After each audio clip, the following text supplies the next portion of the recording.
இங்க நம்ம ஹீரோட அம்மா நம்ம ஹீரோக்கு வேற ஒரு கல்யாணம் பண்ணலான்னு முடிவு பண்ணிடுறாங்க. இதெல்லாம் தெரிஞ்சுக்கிட்ட இந்த பொண்ணு சண்டை போட ஆரம்பிச்சிடுறா.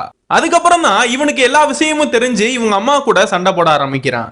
அப்பதான் இந்த அம்மாவும் நீ இந்த பொண்ணு கூட வாழ்ந்து நிம்மதி இல்லாம போறதுக்கு நம்ம மாமா பொண்ணே நீ கல்யாணம் பண்ணிக்கலாம்னு சொல்றாங்க.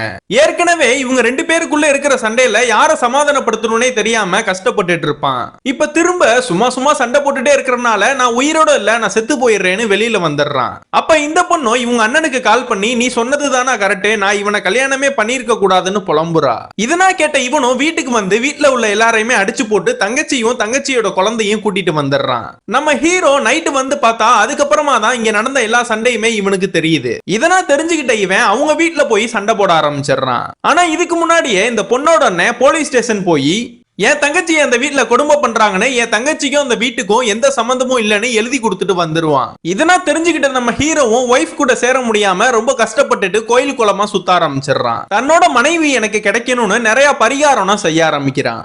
ரோட்ல பிச்சை எடுத்து அதுல வர காசுல முடியாதவங்களுக்கு நான் சாப்பாடு வாங்கி கொடுத்து அந்த சாப்பாடை இவனும் சாப்பிடுறான். இந்த பொண்ணோட வீட்டுல இவங்க அண்ணனும் இவங்க அம்மாவும் ரொம்ப சண்டை போடுறதுனால இவளு கோயில் குளமா போயிட்டு பரிகாரம் பண்ண ஆரம்பிக்கிறா.